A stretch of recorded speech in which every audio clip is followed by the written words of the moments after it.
evening, everyone, and welcome to this live telephone town hall meeting with residents of the Pass area. Pretty soon we'll be joined by Supervisor Ixtian Gutierrez, who's going to be here to provide opening remarks and updates before we move on to answering your questions tonight. So if you already have a question in mind for your county supervisor, please don't hesitate to press 0 on your phone to get your question to an operator. Now, you can either ask your question live, or if you prefer, you can ask your operator to have me read your question over the air. So if you're not comfortable going live, still press 0, get us that question, and then again, you can let your operator know if you want me to read your question over the air instead of taking you live. Many of you have already submitted questions for Q&A through our web registration page, so thanks to those of you who registered in advance and submitted questions. Now, if you're just joining us, you have a question in mind for Supervisor Ixtian Gutierrez, your county supervisor in Riverside, press 0. Get your question to an operator. Now, tonight we are calling out to thousands of your neighbors, and we'll be finished in just a moment. We are calling out to Banning, Beaumont, Cabazon, Calimesa, and Cherry Valley. We'll have everybody on the line in just a moment, and then we'll turn it over to the supervisor who will get us updated. And then again, we're going to focus on answering your questions live for most of this call. So as soon as you have a question in mind, press 0 to get it to the operator, and you can ask it live or let your operator know if you want me to read it. Now, again, many of you have registered to be called for this forum. However, if you received this call and you haven't registered to get calls from Supervisor Gutierrez, you can do so by going to this website, tthm.com/Riverside. Again, tthm.com/Riverside to sign up for future forums, and you can submit questions in advance. And if you would like to receive email updates from Supervisor Gutierrez moving forward, press 7. Get that email address to our operators, and we'll keep you better updated moving forward. With that being said, we're just about done with our dial-out, and it's my pleasure to hand this off to your county supervisor for District 5, Ixtian Gutierrez. Please go ahead, Supervisor. Well, thanks so much, Ian, for the introduction. Really excited to be here today with all the past residents. I'd like to thank all of you for being on the line tonight, and welcome to our Pass Area Telephone Town Hall. My goal with these town halls is not just for us to come on here and talk, but for us to learn from you. I hope that you can learn about our role in the community, and similarly, that we can learn from all of you about how we can better serve you. In my role as your county supervisor, I have really made it a priority to actively engage with our community and have open conversations, whether it's at an HOA, at a senior center, or at one of these telephone town halls to better serve you. We have to be transparent and responsive to your needs, and I'm hoping that this is very helpful to you. Tonight, we have many great county leaders across various sectors, including our very own County Fire Chief, Bill Weiser from the Riverside County Fire Department. We also have, we have Director Dennis Acuna from the Transportation Department and Land Management. And we have our Assistant Chief Management Engineer, Jeff Gao, for the first time from our Waste Resources Department here tonight. And so the goal is that we'll cover those three major topics: fire, waste resources, and transportation in the Pass area. And then in the next couple months, we'll meet in a different area and we'll talk about other topics as well. I want to thank each of them for being here tonight. And I know that they share our goal in being responsive and being transparent to the community of Riverside County, specifically the 5th District. Since we value your feedback, we will also be putting on a district-wide telephone town hall next month, also on April 18th. And this is to discuss the budget. So every year we approve a new fiscal budget. And on April 18th, we're going to do another telephone town hall, but this is district-wide, where you'll get the opportunity to learn a little bit more about how the budget is actually developed in the county, but more importantly, you give us feedback where we can actually put more of those dollars into. I'm very excited to share many of our current projects and services with you. And by the way, it looks like we're getting a lot of questions already, so this is great. But I did want to let you know some projects that we are working on. One that is very important to me is combating homelessness and addressing it and facing it head on. We know that this is a crisis, and we know that this is an issue also in the Pass area. I'm happy to say that we're the only district that we've launched our Homeless to Work program. This is a program where we actually put employment opportunities and wraparound services to our unhoused, and beautifying the community, or planting trees, or different types of things for them. We contract with Salvation Army, and they administer the program for us for the 5th District, and it's called Homeless to Work. We've already had, in the past 3 months, already 11 people graduate from the program, and it's a 90-day program where they beautify and actually get paid in working in the community. In addition, we've also launched the D5 Furry Pets Foster Care Program. This is also very dear to my heart. I'm a dog owner myself, and I know that it's very important for many people that we reduce the euthanasia rate in our animal shelters. And this is a program specifically where we incentivize, where we pay you stipends to foster our pets. And so you can actually earn $25 a night or $50 for 2 pets a night, up to 21 days, and then you can actually ask to renew the foster, or you can take the foster back. You can also receive a $150 bonus if you find an adoptive family for us within the 21 days, on top of your daily stipends as well. And I'm really, really excited about this project because we just launched this about a month and a half ago, I think it was, and we already have 58 families that are fostering pets. 58 families that are fostering pets and that are in this program, also earning some money as well. And we've also been able, as a result of doing this, we got 28 pets adopted because of the program. Yeah. So it's been really, really amazing project, really looking to replicate it throughout the county. We've seen so much enthusiasm for that. To prepare ourselves against the fires, and I know we have our very own fire chief here, and he'll talk a little bit about that later on, or if there's questions about that. We did approve the installation of 6 heli hydrants along the San Gregorio Pass area. Now, you're probably wondering, what is that, heli hydrants? And these are basically locations where we can use our fire department and our helicopters, and they can access water and respond to fires faster. So I'll probably allow the fire chief to talk a little bit about that, but it's really innovative technology that we're bringing this right here to the Pass area. To invest in fire safety in our youth, we've also partnered with our Hemet Fire Department with the Community Risk Reduction Program, where we pay our young people to identify locations where there's potential brush, code issues, and things like that, so we can mitigate potential fires. We've also launched our Tech on Wheels program, where we're bringing technology to our seniors and going to our senior centers and also our HOAs, and making sure that they have access to technology and training and those kinds of programs. It's a really, really exciting program as well. As you can see, there's so many initiatives that we're working on in D5. In fact, we have 15 programs, so I'm not going to name all those because we'd be here the whole night. But there's so many things going on, from fire safety to roads and even waste resources. So, however, if you have any questions on other topics, feel free to ask right now. And if I don't get to answer your question live, just know that we will get your question. And what we'll do is our office will open up a case, and then we'll respond to your question directly. So without further ado, Ian, I think everyone's ready. So let's start off with fire safety and prevention. Joining us for this segment, Ian, is Riverside County Fire Chief Bill Weiser. All right. Thank you so much. Appreciate you being here and assembling our panel. We are going to go to our first question. This one comes to us from, we've got a few that were submitted via web registrants, so thanks to those of you who registered for the forum and submitted questions in advance. Our first one comes from Maria in Cabazon, who's asking, why do you keep shutting off my power? Is that ringing a bell for you, Supervisor? Well, thank you so much, Ian. That's a question we've gotten a lot in my office, and unfortunately, people's power did get shut off.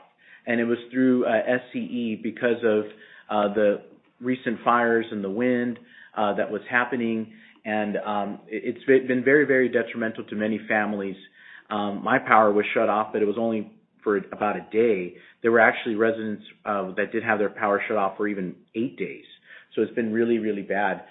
Did want to just let you know, Maria, that is the jurisdiction of SCE, which is Edison, and they implemented many of those because they were trying to reduce the risk of fires, future fires, with the power lines as well. Depending on where you lived and the location, if there were above power lines, most of those locations did get power shutoffs.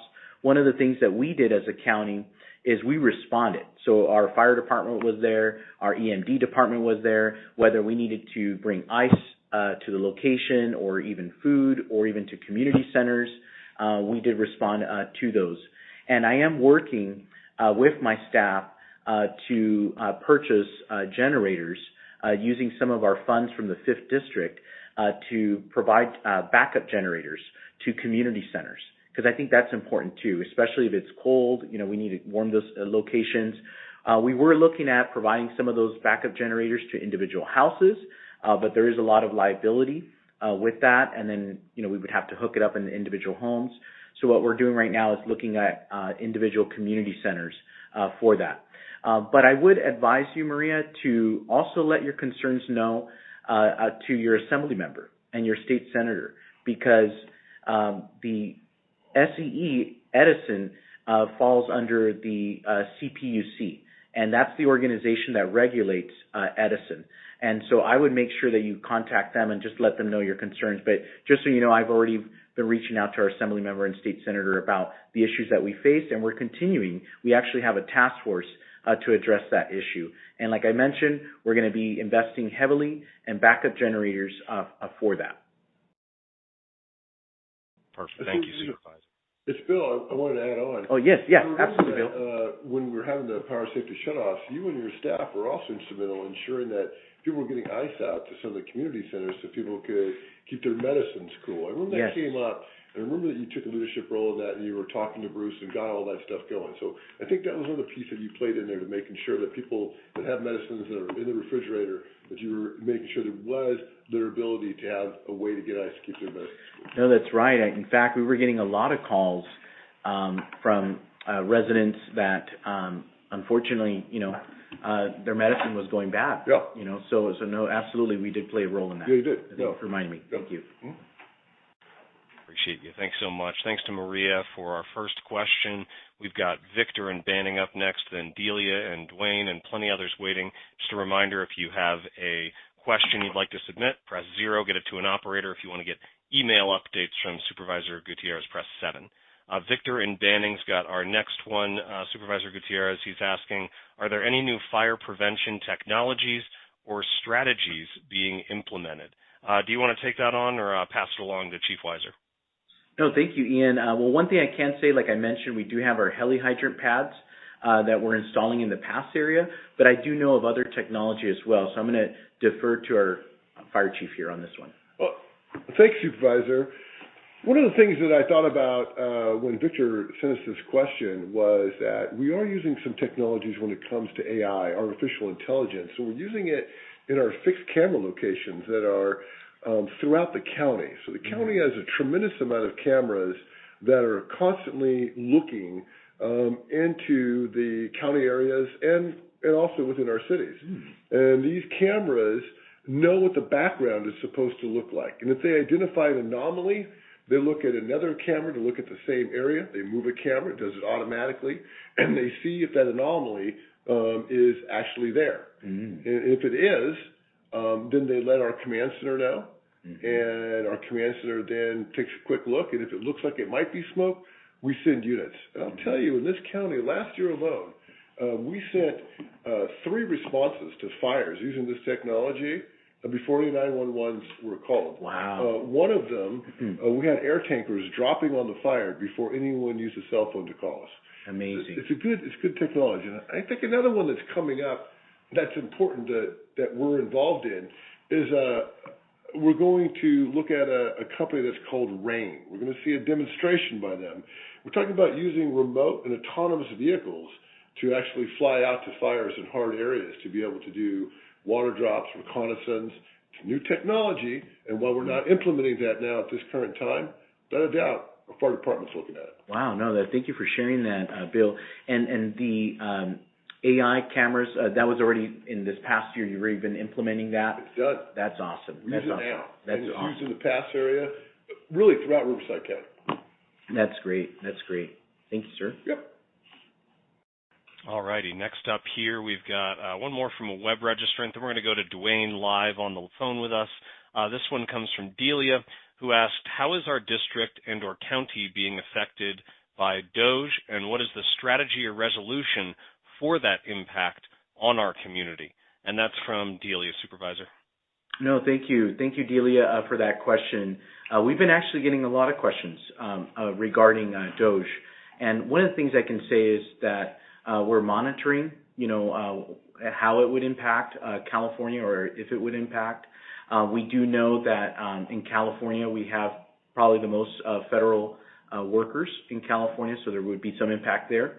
And I can tell you that as a county, we always respond to whether the state or the federal government does something, whether it's good, bad, or ugly. It doesn't matter. The county will always respond, and we will be there, whether it's with our workforce services department, whether it's making sure that we're providing county services to individuals that are in need, or connecting them to certain resources. We will definitely be there, and we do have a strategy for that as well. But thank you for that question. We've been getting that question, and like I mentioned, we are prepared as a county. Thank you again. Much appreciated. Thank you to Delia for our last question.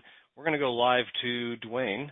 Also, Dwayne, looks like you also registered for these calls, but you're happy to go live with your question. What can we do for you tonight? Hi, Dwayne. Can you hear me? Yes, Dwayne. How you doing? Oh, good. I wanted to know what's going on with the wild donkeys in the area. I heard that they're being shipped away or something, but this is just stuff I hear on the street. What's really happening? Yes. So thank you for that question. So where Red Chute Canyon's at, specifically in that area, and I can speak a little bit to Santa Mateo Canyon too, Dwayne, there's a portion that's San Bernardino County, closer more to like Colton where Washington's at. But the other portion is Riverside County. There was, San Bernardino County was moving some of the donkeys in their area to Texas. My understanding is that they stopped that. There was public feedback, and the public was very against that, and so they did stop that. In Riverside County, we didn't do any of that. So I always like to clarify that there is because a lot of times people think that was all Riverside County, and it wasn't. That portion, that was actually San Bernardino County that was doing that.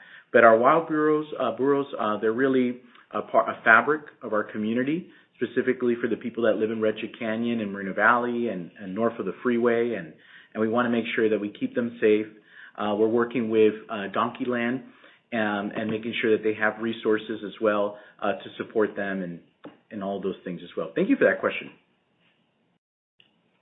All right. Thank you again. Appreciate you, Supervisor. Thank you again, Dwayne, for being a part of our forum. And we are going to go ahead and run a survey next here. You can vote on these using your phone. We've got a few of them tonight just to get feedback from you, even if you're not asking questions tonight. We'd love it if you voted in these surveys. So our first one is, how do you prefer to receive information about events and ongoing initiatives? Press 1 if it's employment programs. Press 2 if it's youth programs. Press 3 if it's housing and homelessness. Press 4 if it's animal services. Press 5 for public safety. Go ahead and vote now and let us know. Again, how do you prefer? You know what? I'm running the wrong poll here, folks. Let me go ahead and you can vote on this poll. We'll get back to the one I asked. We're actually asking you what would you like to discuss in our next forum? I apologize for loading the wrong one up here. So press 1 for employment programs, 2 for youth programs, 3 for housing and homelessness, 4 for animal services, and 4 for public safety. And I promise to load the poll on how you prefer to receive information about events and ongoing initiatives next, and we'll run that.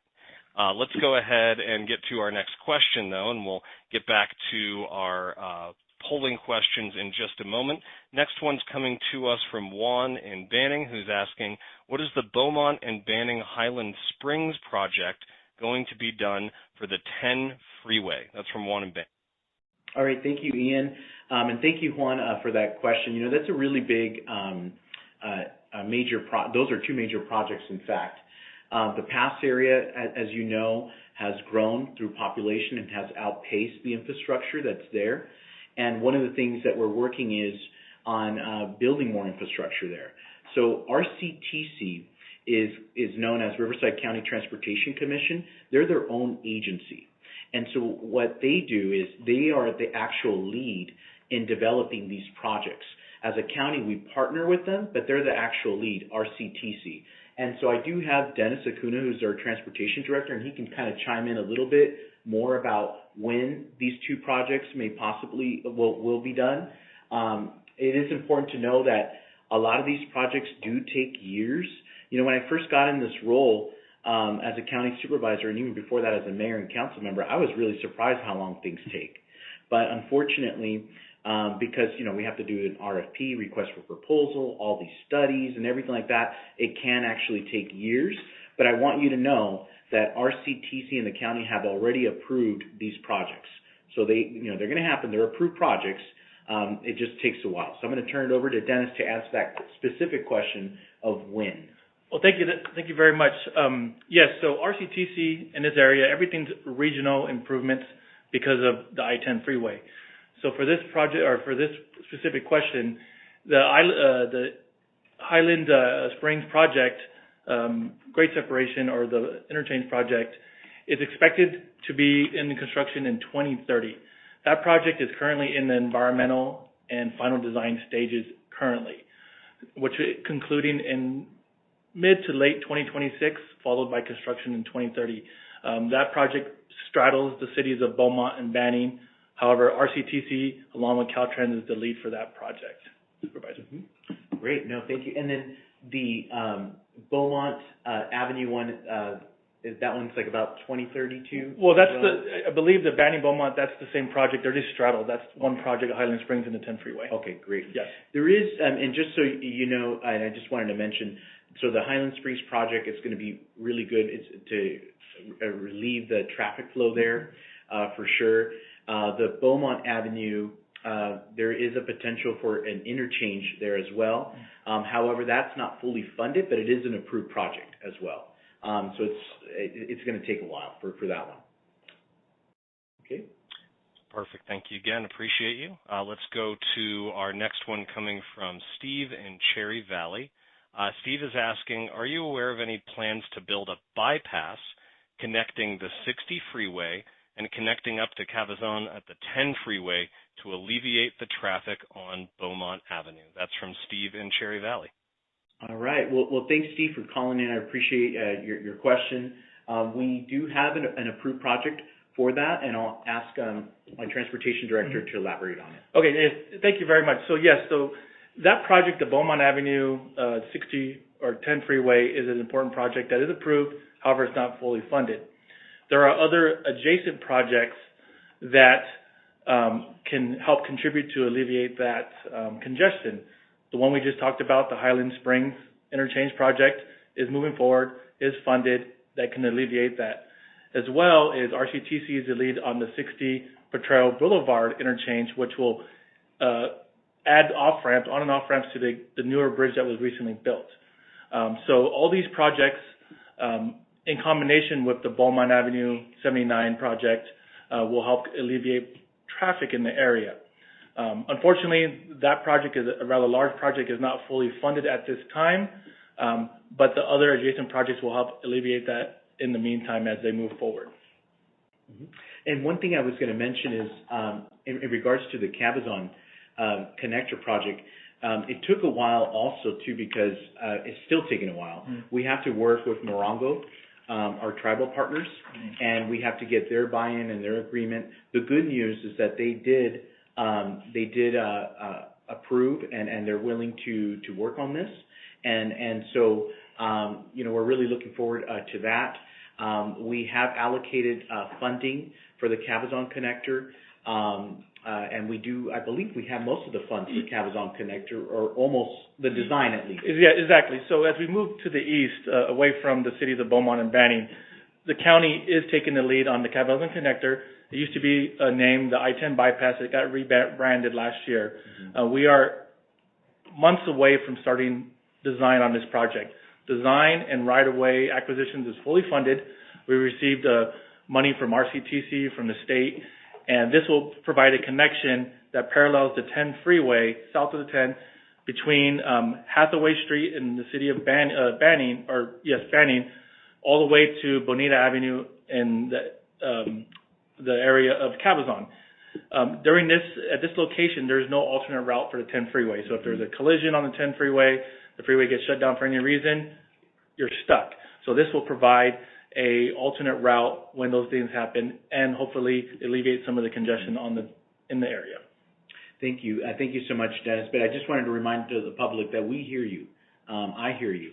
I travel through there many times every day, or throughout the week, and there is a lot of traffic there, and it is a concern. It's a safety concern, actually. And so we are working on that Cabazon connector. The funding is there for the design, and we're moving along with that project. Thank you for that question. Great question. Supervisor, I wasn't listening very well, but is that also going to be an access for the people of Cabazon? The Cabazon connector, are they going to be able to access that and move around that? Is that what that's about? Yes, and thank you for bringing that up, Bill. So right now, Cabazon has two main entrance points to their community off of Main Street. This will provide a third access point to go westerly to the city of Banning. Then you can use other interchanges to get to the 10 freeway. So it's providing another second or third access point to that community for emergency purposes, for any purposes. But it's going to be something that will provide that alternative. Thank you for bringing that up. And one other thing, too, another idea that just came to my mind is, and you kind of talked a little bit about it in the very beginning, too, Dennis, and we just approved some funding, actually the contract, to do the construction for Potrero Boulevard. There's going to be the on-ramps going there on Potrero Boulevard there, and we just approved the funding there at RCTC this morning. So that's a project that is fully funded. CTC, California Transportation Commission, will hopefully award RCTC $33 million this June, which it looks like they will. And then in August, they can put out the contract for construction. And that's a project that we've just recently talked about this morning. And that will help alleviate, and that's why I bring that up, that will help alleviate some traffic around that area too as well, because then it's safer for people too. Thank you. Perfect. Thank you again. Appreciate you, gentlemen. And let's go ahead and run the poll that I was supposed to run in the beginning. We're wondering, how do you prefer to receive information about events and ongoing initiatives? Press 1 if it's social media, 2 if it's the email newsletters, and 3 if it's through Nextdoor. So again, how do you prefer to receive information about events and ongoing initiatives? Press 1 for social media, 2 for email newsletters, 3 for Nextdoor. And folks, if you want to get that e-newsletter from Supervisor Gutierrez on everything that affects you in District 5, go ahead and press 7. Speak to an operator, let them know what your best email address is, and looks like most of you are voting that that's the best way to get in touch with you. So if we aren't already giving you that e-newsletter, press 7, give us your email address, and we'll keep you updated in the future. We're going to go live to Syed next. Syed in Beaumont, thank you for joining the call. What's your question for Supervisor Gutierrez and his panel? Hi, Syed. Oh, yeah. I was asking if there is any plan to connect I-10 west from the Pennsylvania Avenue. We already have access to I-10 east from Pennsylvania, but towards the I-10 west, there is no access. And, the Beaumont Avenue and Highland Springs Avenue, there are too much traffic in the morning. Absolutely. Yeah, no, there is. No, thank you for that question. And Dennis Acuna has some details on that. Yes. So Pennsylvania Avenue is that project, if you're from there, recently was widened on Pennsylvania Avenue from 2 to 4 lanes from 2nd to 6th Street. That project was the lead of the city of Beaumont. So that was considered phase 1 of the ultimate improvements there. Moving forward, the city is taking the lead on adding an on-ramp for westbound and an off-ramp for eastbound, so making it a full interchange, along with doing a grade separation for the railroad, which is just to the south near 2nd Street. So that project is not fully funded at this time. The city is the lead moving forward. That's the latest information that I have been able to get. It's moving forward in the design and concept phase for that phase 2. I would say, everybody on this call, if you want some more information or you're curious down the road, I would visit City of Beaumont's website. They have an amazing webpage for all their projects, and this is one of their highlighted projects. So they have updates on the regular on there, and that's the best way to get the information from the City of Beaumont. No, that's a great point, Dennis. And in fact, that is a city project, and I know that the city is really working hard to get more funding. They don't have all of the funding right now, unfortunately. But yeah, if you go to the city website, that will definitely keep you updated. But phase 1 was completed, where they did do the expansion. Now they just need to do the grade separation, which is actually the large cost. But thank you, Syed, for calling in. Yeah, thank you, Syed. I will go to Matt in Beaumont next, who's asked me to read his question, and happy to do that for you here, Matt. You're asking on Cherry Valley Boulevard. We're getting a lot of traffic built up. Are there any plans to put 2 lanes in where it merges into 1 lane? And let me know if you need me to repeat any part of that from Matt in Beaumont. Okay, well, thank you, Matt, for that question. I'm going to defer to Dennis on this one. Okay, so yes, so Cherry Valley, it is a 2-lane road in the county. There is the new interchange that the city of Calimesa is the lead on for the interchange at Cherry Valley and 10 freeway. The county itself, we don't have a current project to widen Cherry Valley going easterly, and I believe that's what you're talking about. Is as you travel east, it goes down from multi-lane to a single-lane roadway. What we're doing now is with that interchange project in progress, is we're going to start looking at it to develop a project to see what it looks like to increase the capacity in the county portion of Cherry Valley Boulevard. Okay.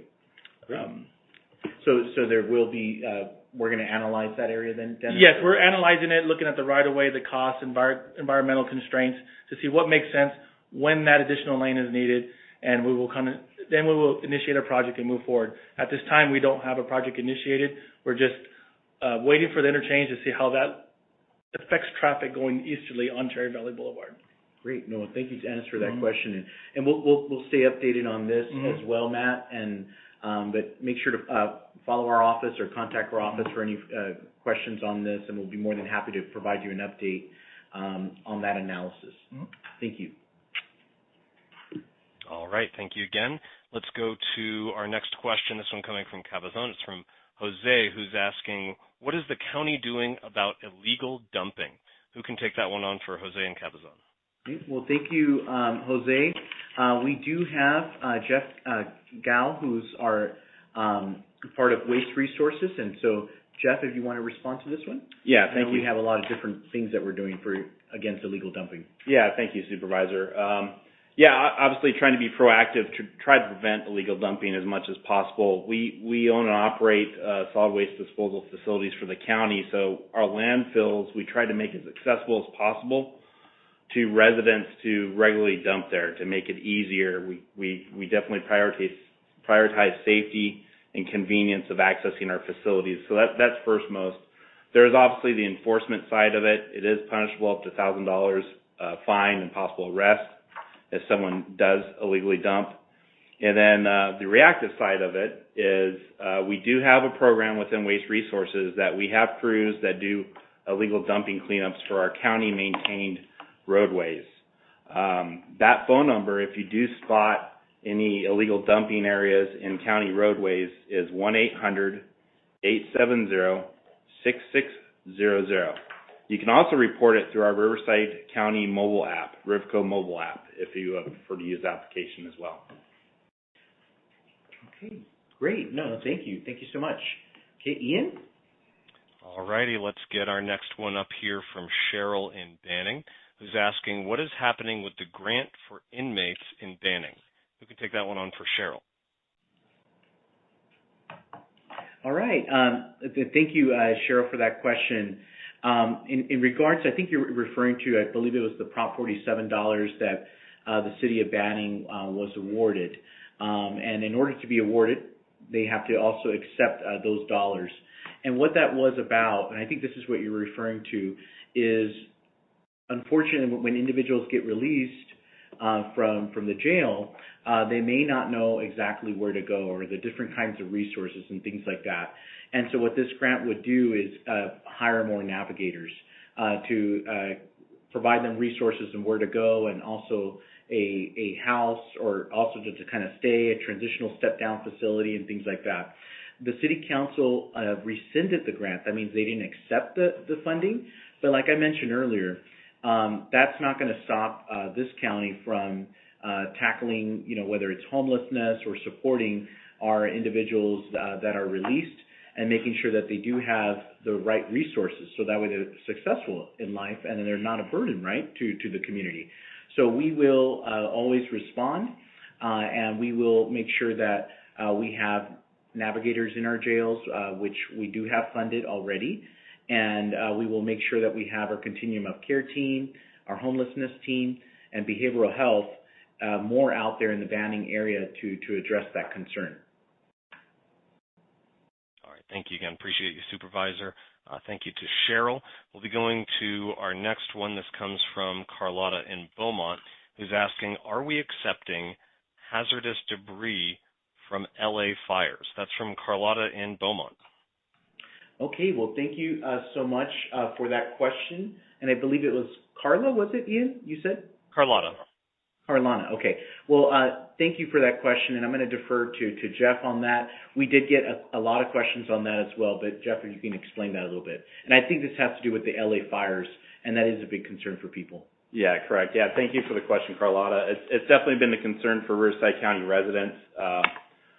Obviously, in the news is there's estimated 4.5 million tons of fire debris that was generated between the Palisades and Eaton fires that we're hearing. And U.S. Army Corps, in collaboration with U.S. EPA, Cal EPA, state agencies, is working on the cleanup of that fire debris. To date, there has been no fire debris that's been accepted at any Riverside County landfills. Of our two regional landfills that we operate, one being our Badlands landfill in Moreno Valley, the other being our Land Canyon landfill in Beaumont, we have no plans whatsoever to accept fire debris from LA County, and it's not being considered as far as Army Corps' plans for the cleanup. We do, in a public-private agreement, operate a landfill, El Sobrante landfill in Corona. That is operated by Waste Management Incorporated, and they are being considered for acceptance of fire debris. As of this time, U.S. Army Corps has paused taking fire debris to that facility. And when I say fire debris, it's debris that after they've already done assessments for all these lots. So the first phase of the cleanup is they have hazardous waste crews go to each lot. Unfortunately, structures are burned, and they identify household hazardous waste. So things like household cleaners, paint, chemicals, propane tanks, batteries, any electronics that they can separate. That's household hazardous waste. So they'll take any identifiable waste that's still there that hasn't been burned up, and they do take that, and they'll haul that to a hazardous waste facility, most likely a hazardous waste landfill in Central California. The other debris is basically ash. It's mostly inert material. It's fire debris, and it's been permitted to be disposed of in what we call Class 3 landfills, which are considered non-hazardous. There might be elevated levels of metals in that fire debris, but the thought is the state agencies allow these lined, controlled landfills to accept the material because the material is better there in that controlled environment that will be constantly monitored versus being exposed in its current state where it can run off and cause pollution in streams and things of that nature. So I hope that answers your question. No, thank you, Jeff. I really appreciate that thorough answer. Thank you. Ian? All right. Let's go ahead and get this next one up. This is going to be a live caller. It's Shaul. You get Shaul up. Shaul, thank you for waiting. Go ahead with your question for us, please, sir. Hi, Supervisor. I live in a rural area, and one of the things we don't have is a way to send our organic waste so that it doesn't go to the landfill. I know the state of California is trying to remove as much organic waste from the landfills because of the methane gas that it causes when it decomposes underground. However, for rural areas, especially people with horses and large yards, there's no easy way to do it. No, thank you for bringing that up, that concern. And Jeff, I don't know if you can address that. I didn't know that was a major concern, but if you can also bring that up and how we're addressing that. Yes, no, thanks for the question. You're exactly right. There's been recent regulations, SB 1383, that the state has implemented to definitely try to take organics away from the landfills. And us being landfill operators, we do like that because essentially it'll save our landfill airspace for the future for, things that aren't organic and create greenhouse gases. But to answer your question, that implementation of 1383, it's been slow going, if you will. The infrastructure hasn't been there as far as composting facilities are concerned. So a lot of our waste haulers in the county, they are starting to ramp up some composting facilities that can take organic material. Our department, we do have pilot compost facility at our Land Canyon landfill that we're experimenting with and hope to take that material. So if you do have that material, you could take it to our Land Canyon landfill off Highway 79 between San Jacinto and Beaumont. And then also, our department offers composting courses. So you can compost on site. If you have that much material, you could look into composting on site. And if you're interested in those courses, you can go to our website. It's rcwaste.org. Okay, no, thank you so much, Jeff. Really appreciate it. Ian? I'm sorry, can you repeat that website just one more time? I want to make sure we get it relayed to our Spanish simulcast. Sure, rcwaste.org. Perfect. All right, thank you very much. And we're going to go back to another live audience member, although Colleen's asked me to read this one. She's asking, when is the construction on Cherry Exit going to be done at the commercial center? Again, that's from Colleen in Beaumont. When is the construction on Cherry Exit going to be done at the commercial center? Thank you so much, Colleen, for that question.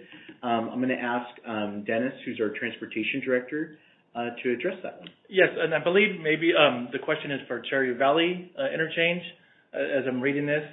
If that's the question, the city of Calimesa has taken over the project for the interchange project as the lead. They are currently working forward with that project to get it out to construction. They don't have an exact time frame when construction will start, but the project is funded and it is moving forward. I would suggest, as I did earlier, similar to the city of Beaumont and Banning, Calimesa has a robust website and a project website, and this is one of their highlighted projects. So moving forward, any updates on that, they will post on their website, which is if you go to Calimesa's city website, and they have a link for projects. However, at this time, I'm not aware of a project delivery date that they have provided to the public at this time. And what we'll do too for you, Colleen, is we'll make sure we get the date and the answer for you, and then we'll reach out to you. But what I can tell you is that, like Dennis mentioned, it's a fully funded project. It's actually way ahead than the Highland Springs project and Beaumont Avenue and Potrero Boulevard project. This one's, ready to go. Yes, that is correct. Yeah, it's a good thing. That's the good news. But thank you for that question. Really appreciate it. Thank you again. Appreciate the answer. And we'll go to another survey question next, folks. Again, you get to vote on your phone. We want to know, what housing policies do you feel should be prioritized? Press 1 if it's affordable housing development. Press 2 if it's homelessness prevention programs. Press 3 if it's home ownership programs. And press 4 if it's housing for at-risk populations. So again, what housing policies should be prioritized? Press 1 for affordable housing development, 2 for homelessness prevention programs, 3 for home ownership programs, and 4 for housing for at-risk populations. Very much appreciate this feedback, and we're going to our next call from Vanessa. And Vanessa's also asked me to read this one. She's from Beaumont and asking, what are we looking towards with the train stoppage that stops and blocks traffic on Pennsylvania Avenue? It causes major congestion through the city. Also, what about building another high school in Beaumont? Anything in the works? So a couple of questions there from Vanessa. Great. No, thank you, Ian, and thank you, Vanessa, for those two questions. I don't know of any proposed ideas of building another high school in Beaumont. I do know that there is over 3,000 students that are there, as you know as well. But I can tell you that in terms of the the train blockage, in Pennsylvania Avenue. We hear you on that. We've actually gotten a lot of residents that have been very concerned about that, and especially out in the Cabazon area too. And really what's needed is a grade separation. That's really what's needed. And what I can tell you is that that project is an approved project to do the grade separation. The initial phase, like Dennis had mentioned earlier, was to extend and add some lanes. It is an approved project, and I can ask Dennis if you wanted to chime in and add a little bit about it. But right now, what they're really looking at is to find the funding for it, because it's a city project. Specifically, it's a city project. But it is an approved project, but they're looking for more funding, right, Dennis? That is correct. So they've just finished phase one, as we mentioned earlier, from 2 to 4 lanes between 2nd and 6th Street. Mm-hmm. So the next project is to add the full ramps at the I-10 freeway. That also includes the grade separation that goes, I believe, under the railroad tracks just south of I-10. Correct. So once the city will be moving forward with that project, it is not fully funded at this time. The city hasn't provided a schedule for that project, but they are moving forward in the preliminary design and environmental. They just don't have the full funding for the project. Mm-hmm. As I mentioned earlier, the city of Beaumont has it on their website. They have a link, and we can provide that mm-hmm. information, and it provides the schematics. It provides an overall of what's going to happen at that. They just don't have a implementation date at this time. Yeah. Unfortunately, it's not like the Cherry Valley interchange or the Potrero interchange Boulevard area, where those two are funded. This one is an approved project, but again, it's just not fully funded yet. But we're definitely aware. One of the things I'm working on is advocating for the community in the Pass area with our local Congress member, Raul Ruiz. The train tracks are actually under federal jurisdiction. A lot of times people think it's county, but it's actually federal. There's an authority called the Federal Railroad Authority, and they're the ones that regulate the Union Pacific and all of those things in terms of the stoppages and when they stop and those kinds of things. So we're advocating on our end through his office. We've actually formed a task force where we're collecting data and giving him that information so that way he can better advocate for us at the federal level also for that. Great question. Thank you so much. Yeah, appreciate you, Vanessa. Thanks for being a part of our forum there. Folks, just a reminder here, if you want to get email updates from Supervisor Gutierrez, press 7. We got a big queue of folks waiting, but we just finished collecting all those emails, so those of you that did press 7, you can expect to start getting that e-newsletter from Supervisor Gutierrez. If you didn't get a chance yet and you want to give us your email, we've got about 10 minutes left. Go ahead and press 7, give us your email address before the end. We'll make sure to keep you updated. We're going to go to Sarah next, and she's in Banning, and she's asked me to read this question. She says, I don't drive, and my husband works, so I don't have a way to get places aside from public transportation. The public transit bus is a 45-minute walk from me, and I'm in a walker. The bus doesn't come near me. It makes it very hard to get rides. Are there any future plans to expand the public transit to the Banning area? And that's from Sarah. Can you take that one on for us, Supervisor, or someone on your panel? Yes, no, thank you, Sarah, for that question. One of the things with the city of Banning, they have their own transit system there. But what I can tell you is if we know the specific location, and we'll reach out to you so that way we can advocate on your behalf to the Banning transit system that's there. Also, I wanted to point out there's Dial-A-Ride.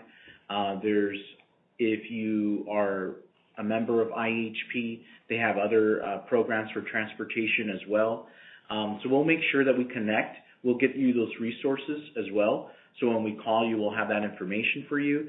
But yeah, definitely, 45 minutes is unreasonable to be walking, especially with the mobility issues that you have. And so we want to make sure that if you're a member of any of one of those agencies or any of those other programs that we can look into, we'll definitely take a look into those programs for you.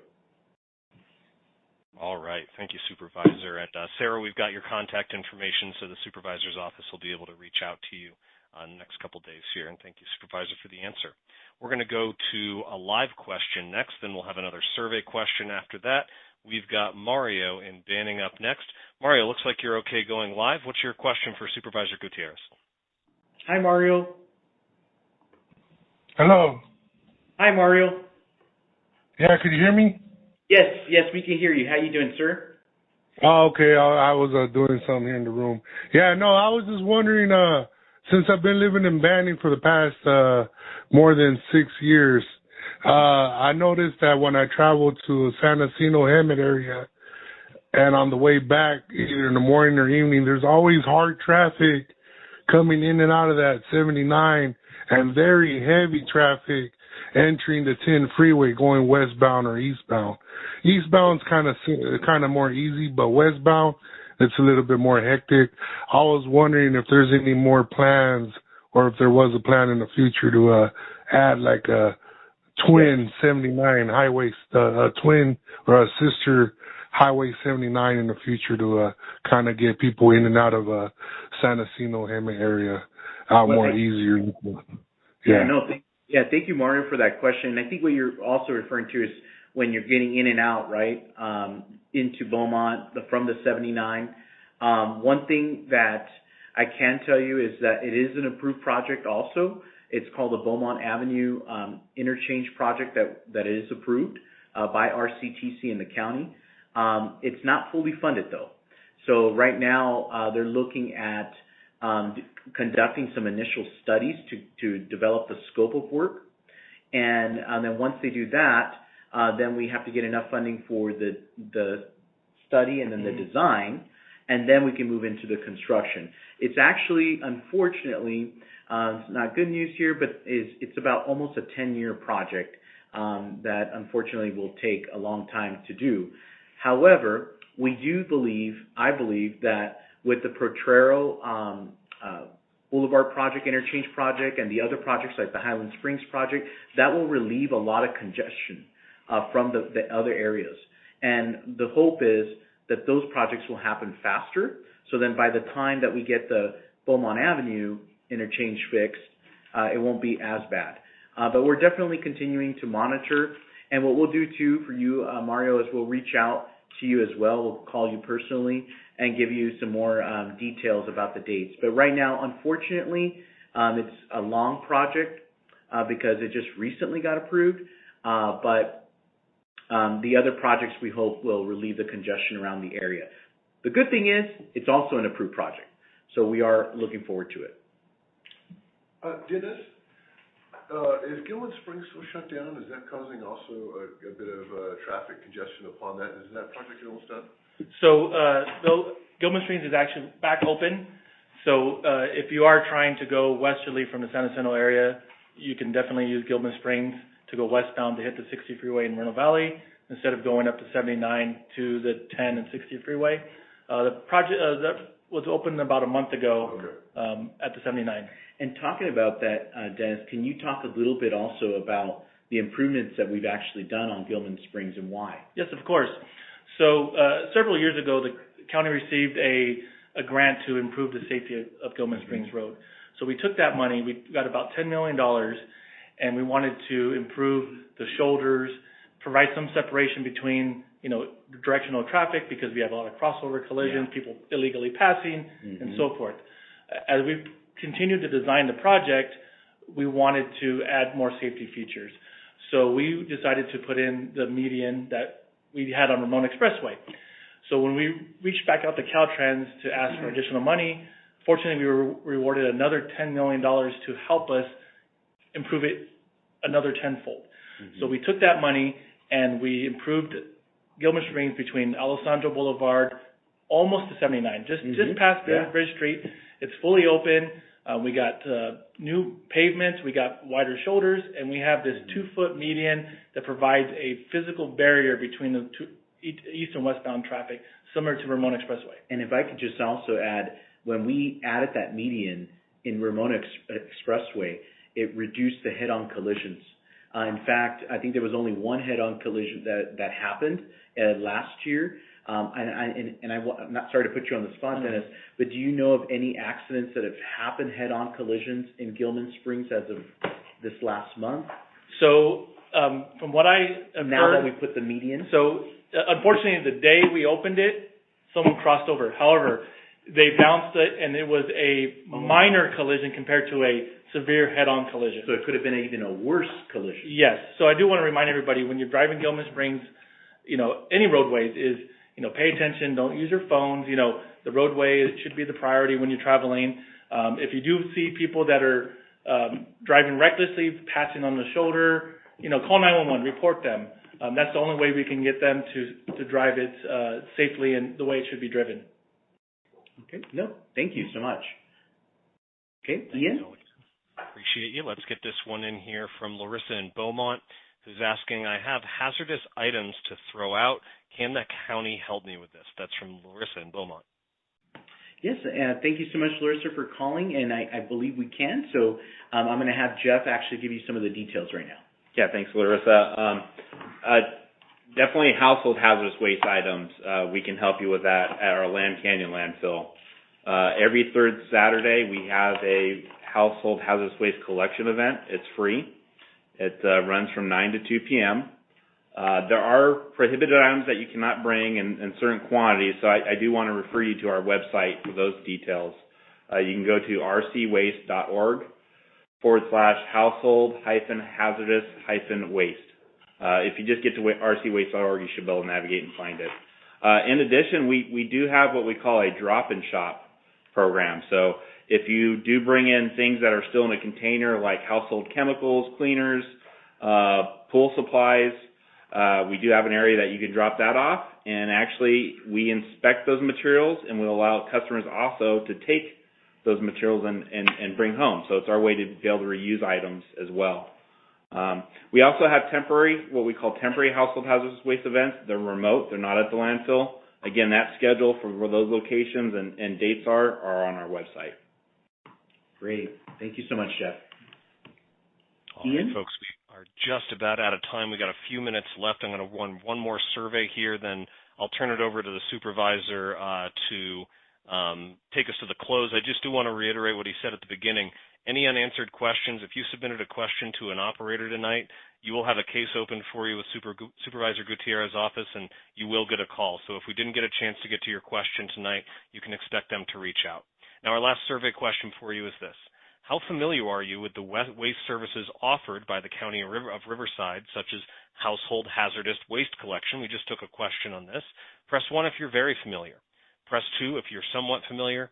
Press 3 if you're not familiar. So again, how familiar are you with the waste services offered by County of Riverside, like household hazardous waste collection? Press 1 for very familiar, 2 for somewhat familiar, and 3 for not familiar. Go ahead and let us know now, and Supervisor, I'll turn it over to you to take us to the close on our forum here. Great. Well, thank you so much, Ian, and thank you for being the moderator. Folks, thank you so much for participating tonight. Cannot thank you enough for taking time out of your busy schedules this evening to engage and join us. I am truly grateful to serve such an active and engaged community, specifically in the Pass area, and I truly value your input as we work together to address these issues that matter so much to our community. Remember that next month on April 18th, we will be holding another town hall, and we will be putting together, and this will be with our executive office to hear from you on our budget. This is where you'll be able to provide us feedback on the needs and wants that you would like in the Pass area throughout the 5th District. You can register for that one at tthm.com/Riverside. tthm.com/Riverside. For those who didn't get a chance to speak or ask questions, don't worry. Just know that we did get many of your questions, if you did list a question, and we will reach out to you. We're going to open up a case and address the issue. And I just want you to know that we're here to serve you. So if you ever have any issue with whether it's a special district, the city, the county, the state, or any other issue with government, feel free to reach out to our office. And what we do is, even though it may not relate to the county, we'll still open up a case on your behalf, and we'll advocate for you. So I just want you to know that we're your advocate. Thank you again for your time, and thank you to Bill, Dennis, and Jeff for their leadership and their dedication to improving our community. Folks, may you have a good night. I hope to hear from you in our upcoming telephone town hall on April 18th. Thank you.